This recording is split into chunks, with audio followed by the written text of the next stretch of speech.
by side, a little bit behind the top 10, it looks like. We see some of the Meyer-Shank cars side by side, teammates off at 2, all single file. Then we see the McLaren teammates side by side into 3. Looks like the Meyer-Shank drivers are too wide. It's Joseph Newgarden there in that red number 2 is stalking, looking for his opportunity. He'll go high once again into turn 1. He just told you, T-Bell, you got to look at what's on offer. He saw something on offer and grabbed it. Highline was on the menu, and he said, I'll take 2. Joseph Newgarden using it. As I saw, was that a drop or 2 on the lens? Maybe some fluid coming off one of the cars in front. Either way, good progress early on for the number 2 of Joseph Newgarden. Some defensive driving there from Catherine Legg in the pink and black machine. Here goes Ericsson on that high line. He loves racing here and raced well yesterday as he goes past his old teammate, or does he, as Marcus Armstrong holds down that inside line. The drivers know that the track is pristine clean at the start of this race to the high side. It won't always stay that way, but 4 laps in, they're taking full advantage and keeping this thing 2, maybe 3 grooves wide. The more it runs up on the high line now, the more it's going to stay there, as Connor Daly's already made a couple moves as well, up a few spots to 24th. Here goes Santino Ferrucci on Rinus VeeKay. These guys were racing hard at the end of the race yesterday. VeeKay doesn't want to relinquish it. Ferrucci not leaving much room to the inside, and the slightest bit of contact could send Ferrucci to the wall. On board here, the NTT data camera, Nolan Siegel looking out the back as there's more racing with, is that the 66? Of David Malukas with Roman Grosjean. Malukas between 2 Juncos Hollinger teammates, Grosjean and Canapino. Linus Lundqvist on the inside. Thought about it, then thought twice. And these 3 drivers that are grouped here together, the 2 Juncos Hollinger cars and Malukas, were the 3 that collided yesterday on the opening lap and were out of the race. Now Nolan Siegel, the rookie here, is giving us pictures from NTT right now. He's doing a great job trying to capitalize.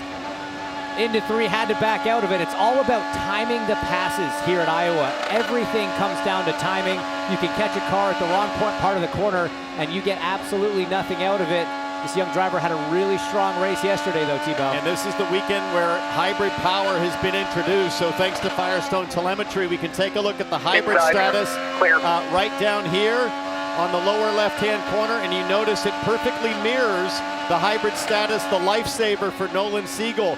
It recharges off throttle, it regens, and then he's able to deploy on his request, pushing a button or pulling a trigger on the back of the wheel. It's driver preference for how that's set up, but the hybrid delivering 60 extra horsepower when it's deployed on the straightaway. It glows red, you see, when he's on the button. Biggest movers of this race in the early stages, Romain Grosjean up 5, Newgarden up 4, and Santino Ferrucci up 4, but it is Scott McLaughlin in the XPEL Chevy that's leading the way, not quite by a full second.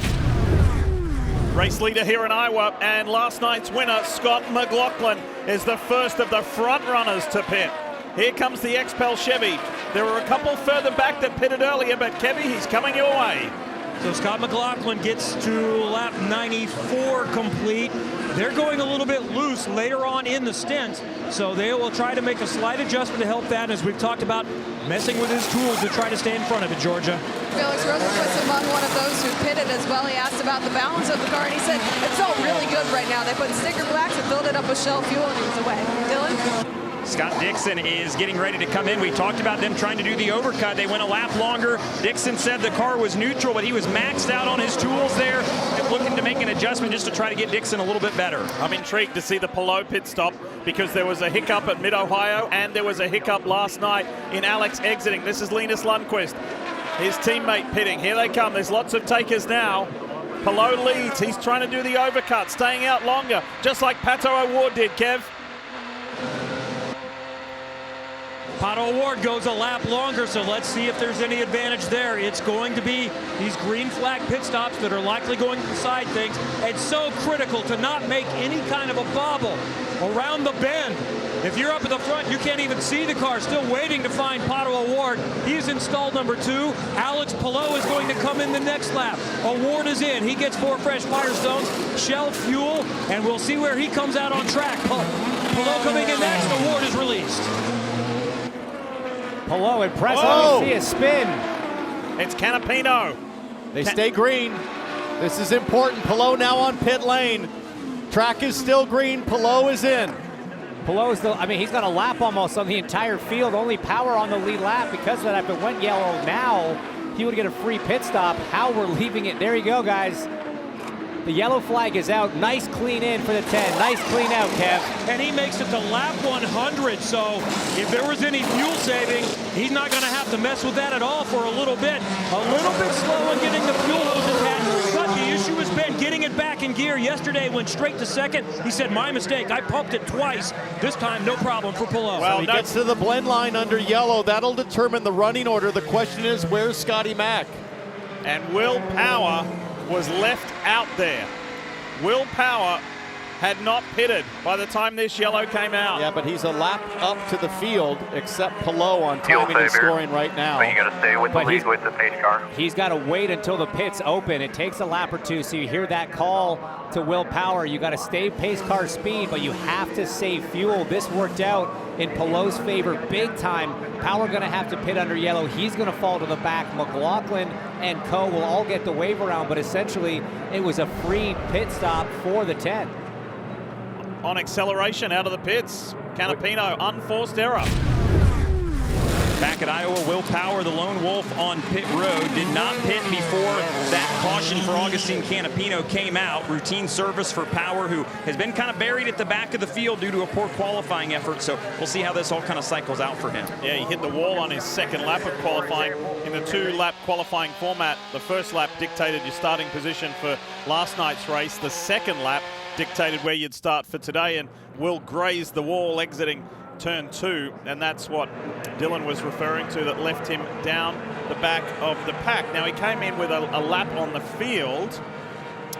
Talking of stops, have a look at this for the DHL Honda of Alex Palou on his way in. Whoa. This will be interesting to see from Alexander Rossi's on board. Spotters are key in this situation. Rossi spotter will say one outside pitting, but I don't know if he saw that coming. Yikes. That was close. The spotters don't always know exactly when the competitors are coming in. Oftentimes they'll raise their hand on the roof, but there's no guarantee with as busy as things get that Rossi spotter would have been able to predict that. Watching the Mission Foods onboard right now of Alexander Rossi, that hybrid state of charge, fully powered, ready to deploy on the restart if he chooses, as they come up on the safety team. And now the lap down cars are getting the wave by, so the pace car is going to pick up Alex Palou, and Will Power will restart second.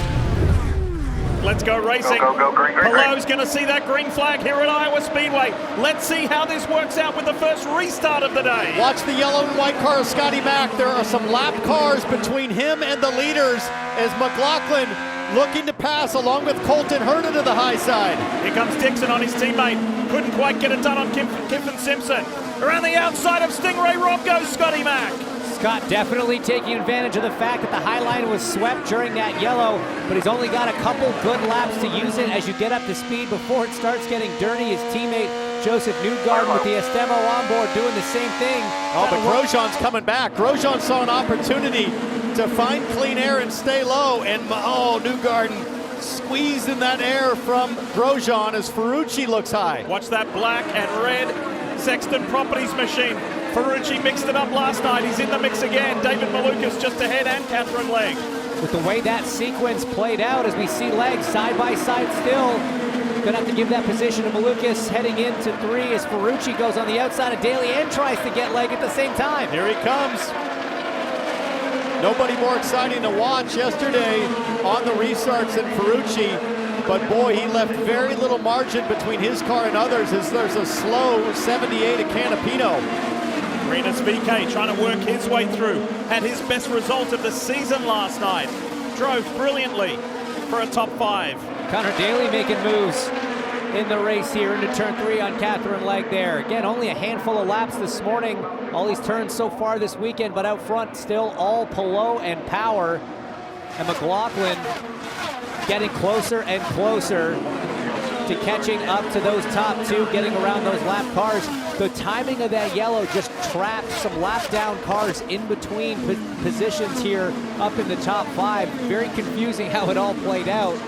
but you see the pylon, how they're running position-wise, not exactly how they're running on track. Right now, only 17 cars on the lead lap as Lundgaard actually goes around Will Power, trying to unlap himself. Now he's got one more car. If he can get around Palou, who's up in front, Lundgaard will be back on the lead lap in the Hy-Vee car. He gets a little squirrely off turn 4. And speaking of squirrely, we saw Alex Palou get pretty sideways as Ferrucci slingshots his way around Felix Rosenqvist. That's how you get it done. Single-handedly keeping the highlight in play is Santino Ferrucci. If you leave it for a few laps, it gets too dirty. So neat cars running too wide as Christian Lundgaard is hungry to deliver for Hy-Vee at their home race. There are hundreds and hundreds of Hy-Vee guests and partners and employees here wanting to see this car do well. Well, he's about to pass the leader of the race to unlap himself. Meanwhile, Grosjean and Newgarden, this battle between the two Chevrolet-powered drivers is not going away. Oh, and around the outside! Well, Ferrucci's just done a Newgarden to Newgarden. Wow. Contact here between Romain Grosjean and Joseph Newgarden.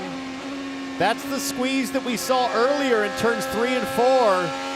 And Joe New running Grosjean tight to quite tight. Half car back, working. But inside. Still there. You see that little wiggle on the steering wheel. And it was not all done there. That maybe lost him a bit of momentum, which opened the door for Ferrucci for this move off of 4. This is not royal treatment for the king of corn country. They don't care. They're attacking the 6-time winner. Ferrucci usually on the outside. He goes the inside this time to get Grosjean. He went from the top 10 to get penalized and then a double penalty that dropped him a lap down to 22nd last night. He came back to finish 6th. And the driver from Dallas, Texas is on the move. He's going to do it again right here. Looks high, then fakes low. Outside. Doesn't fake, he went low, stays low on Kirkwood. Very close behind Graham Rahal mid-corner. That took some front end away from him. Now he's going to fire it into 3 side by side. These two working it. Ferrucci up 7 spots since the restart. But Kirkwood has the draft as he comes off the corner. Graham Rahal's car helps break the air, and Kirkwood able to suck up. I think there was contact there. I think I saw smoke off the right rear of Ferrucci. Kyle Kirkwood digging hard on the outside. He's got a brief moment of clear air there. Ferrucci gonna have to fall back in line. That was great driving. Now Kirkwood attacking Rahal. Wow, look out. Inside. This is in the deep in the 10, 8th, 9th, and 10th. Oh, yeah, Ben, nice job. Goodbye, 2 to Graham. Oh, and issues with the number 60. Broken right rear, it looks like, for Felix Rosenqvist. You can see the team loading up the right rear. And it's almost like the push rod broke back there. Hey, I've never seen someone be able to just push down on the rear of the car and see the left front tire pop up in the air like that. That doesn't seem like a quick fix. Maybe the rocker broke.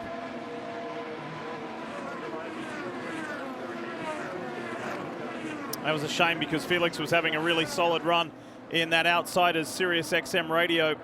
The Eric Church machine. Here's the Hy-Vee Honda. Lundgaard got himself back on the lead lap and took off. He had good pace in this car today. He was just further back than where he wanted to be. So a bit of a gamble here. They're going to make their final stop, try to find some clean air.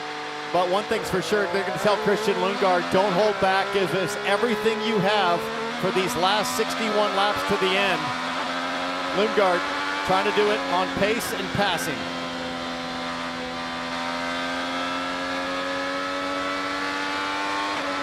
You never want to be in a position as a driver of having to claw back laps, but at the same time, it's a lot of fun knowing that you can just fight flat out from here on out. Here's the man who led 86 laps last night, Gainbridge Honda driver Colton Herter. Today he started 4th.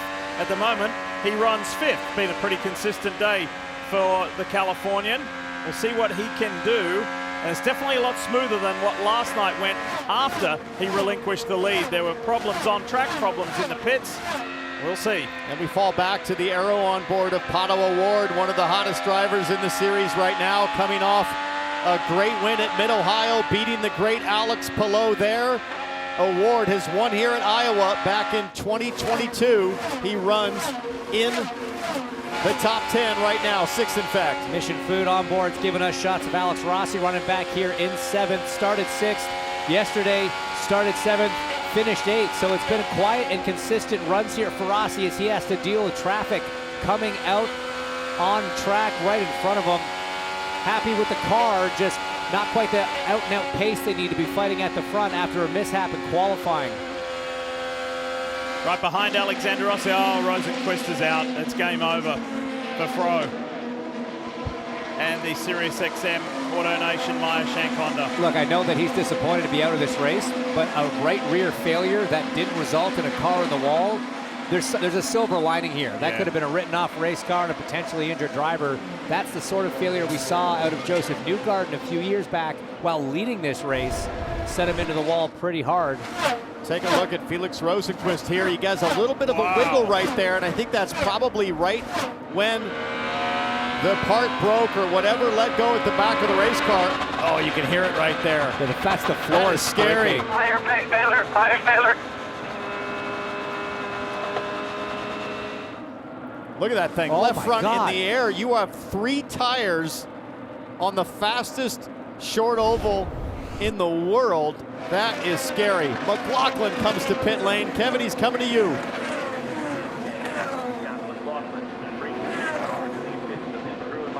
Scott McLaughlin is the first of those running at the front to come in. So everyone wants to stay out as late as possible. Remember last night, Alex Palou was in the pit lane. I'm sorry, Colton Herta was in the pit lane when Palou crashed, and that took him off from an opportunity to win the race. So McLaughlin is in a little bit of jeopardy right now, hoping it stays green until everybody does their final stop. But he got what he needed. 6 seconds was the stop. 6.0. That is awesome.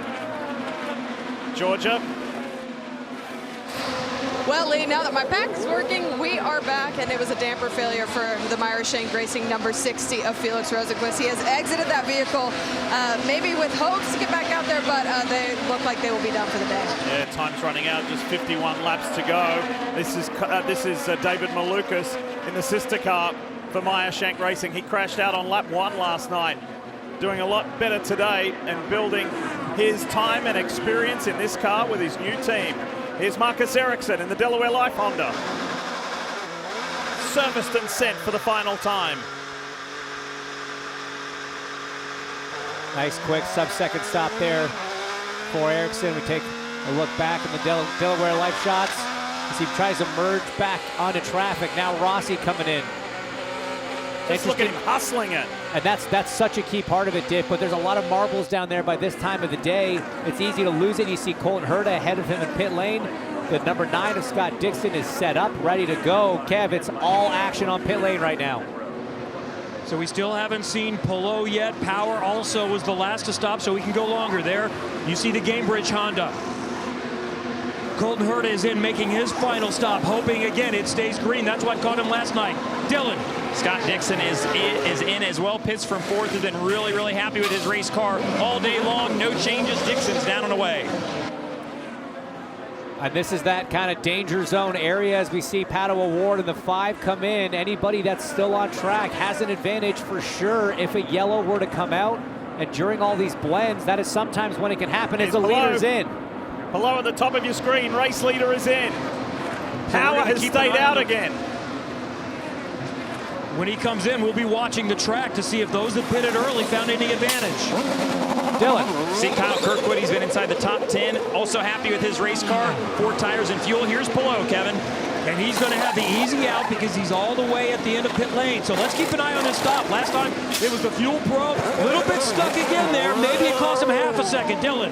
Will Power in at the top of your screen. He ran long on this stint once again. This pit crew won the pit stop competition on Friday. Need another perfect stop here. Will Power down and away. 4 tires and fuel and a good stop. Guys, 5.8 seconds for Will Power, 6.1 for Newgarden, 6.0 for Scott McLaughlin. Team Penske dominating. Where does Palou come out? It's all about the blend on the apron right now. There's Will Power at speed on track. There is Palou. It's going to be the Power right now, but the momentum is with Palou.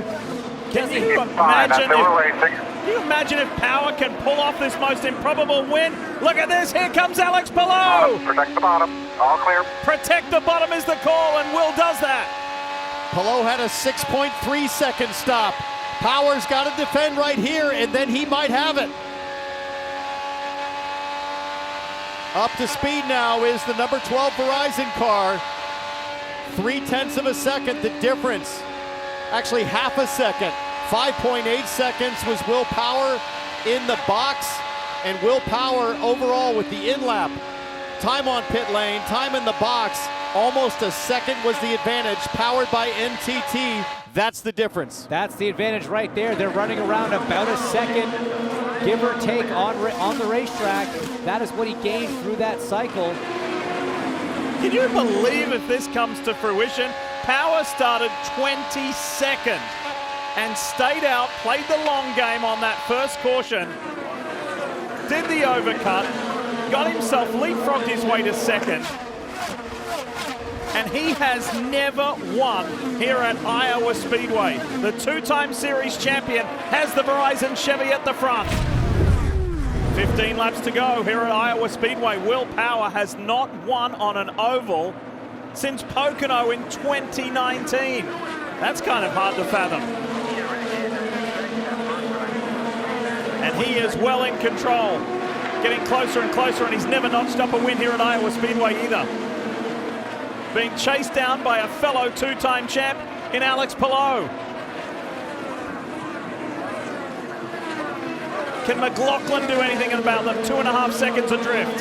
What about Dixon? He's right on McLaughlin. And Colton Herter is hovering in 5th. Will traffic play a part?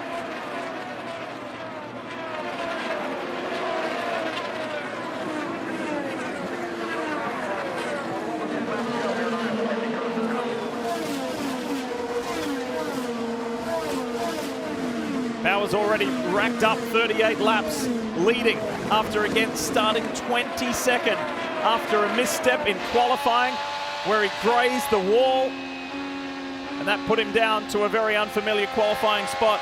But some clever strategy, a little bit of luck has put this guy at the front. Watch this Verizon onboard. We talked earlier about how smooth Will Power was with the throttle. I want you to listen down in turn 1. It's starting to get a little more aggro. He's starting to get after the loud pedal a little earlier, a little more aggressively right here.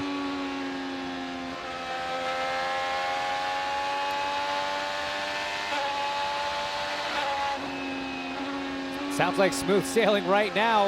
Less than 10 laps to go for Power.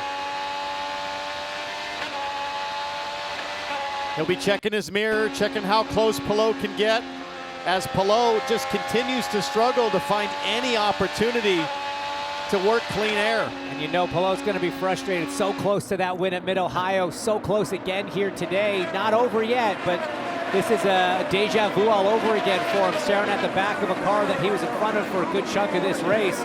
But in front of these leaders, guys, Nolan Siegel getting a little racy. That's David Malukas right in front of him. You see the long train of cars. Oh boy. They're trying to get some moves done with a handful of laps to go. McLaughlin has made up almost half a second, make it 0.6 of a second. Here comes McLaughlin. He's starting to catch Palou. And then Dixon is right there with him. That yellow and white XPEL Chevy, can it get there with these top two? Very close this time.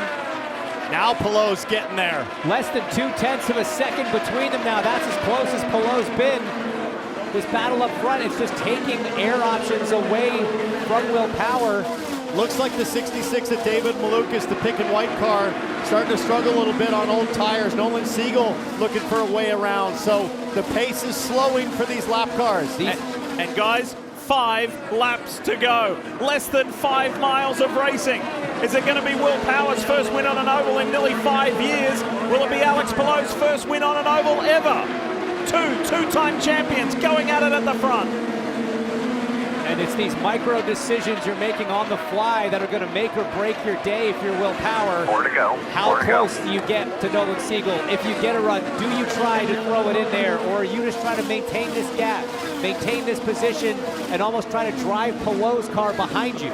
The temptation as a driver, if you're Alex Palou, is to dip your left side tire down onto that white line and try to weight jack the car and find a little grip. But it has caused chaos for many drivers here at Iowa because the banking goes away somewhere there, and there's the new pavement seam. And I think Palou is making high percentage decisions right now. He's thinking championship. Yeah. 35 points to the good as Alex Palou runs second. At one point in this race, McLaughlin was second in the points. He's now drifted out to fifth in the points. But with 6 races left on this schedule and plenty of ovals, Palou has still more opportunities to get that first oval win because it's going to be hard here with one more lap left to go for Will Power and Team Penske to continue the Penske dominance of Iowa Speedway.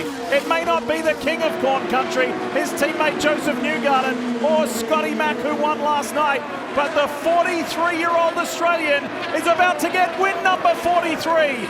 Will Power victorious for the first time at Iowa Speedway. From 22nd on the grid, and Stingray Rob is upside down. Massive crash at the end of this race. Rossi, Ed Carpenter, and Kyle Kirkwood. Heading into the back straight, all sorts of chaos. Thank goodness for the aero screen. You see. I think so. But I think Kyle Kirkwood's pinned in there. The left rear of Ed Carpenter is in a very awkward position on the air hose for Kyle Kirkwood.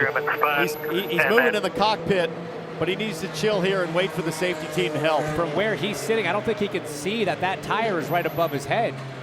He can't look up. AMR safety team quickly on the scene. It's so hot. As soon as you stop moving, it is so hot in those cars when there's no air. Kyle just desperate to get out, to get some clean air, some fresh air more than anything, but he is trapped in there. They're gonna need to get a crane to get that car off. AMR safety team indicating they need help pushing, but there's so many safety team members tending to the inverted car of Stingray Rob as they'll take very good care to roll the car back over as gently as possible.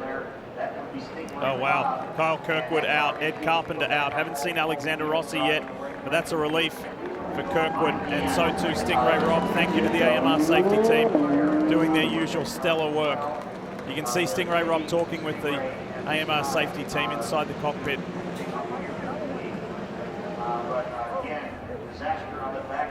There's Alexander Rossi.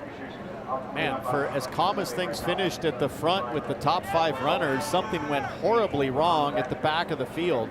Those two good friends, they're keeping these guys, oh, let them out of the cars, guy. It's too hot. It's too hot to make drivers sit there. Luckily, all the drivers involved in the incident seem to be all right. Ed Carpenter assessing the damage to his car. Second day in a row for Ed Carpenter that he ends the race with big damage. Had a crash in the closing laps yesterday. How about that? Will Power breaks a tie with Mike Landretti. He is the 4th most successful driver in IndyCar history as far as the wins list. How did you go from where you started in the back to win this race? Massive fuel save. Honestly, just sitting in the pack. Had a really good car, really fast car, so I just sat back and used that pace to save fuel. Just getting a massive number, and I knew once all those guys pulled in, I could go hard. And then we caught a yellow because that was sort of the thing we were hoping for, is to get one of those yellows, put us to the front, and then we were able to get better fuel behind Palou and then go a couple laps longer than him and jump him. So I've been trying to win this race for years. So over the moon, the guys did a great job. I felt really bad for him yesterday when I accidentally buttoned off on the pit speed limiter and ruined our day, but we're right in the game, and got to thank Verizon and Chevy for such tremendous support, and going to fight this hard to the end. Only 35 points back in the championship now. It had been 5 years since you'd won an oval. Was that starting to weigh on your mind a little bit? Because I know how much you now love this style of racing. It was, actually. I thought coming into the season, I'm going to win an oval this year. I want to win an oval, and I want to win multiple races, and we're still pushing and getting it done. Thanks, Ron. Thank you. Mostly green. How are you physically with this long run in the heat today? Yeah, it was good. It was fine physically. It was a bit heavy at the end there when we were pushing hard on tires, but yeah, it's all good. Up next, it's the Honda Indy Toronto, Sunday, July 21st. Watch it at 1 p.m. on Peacock.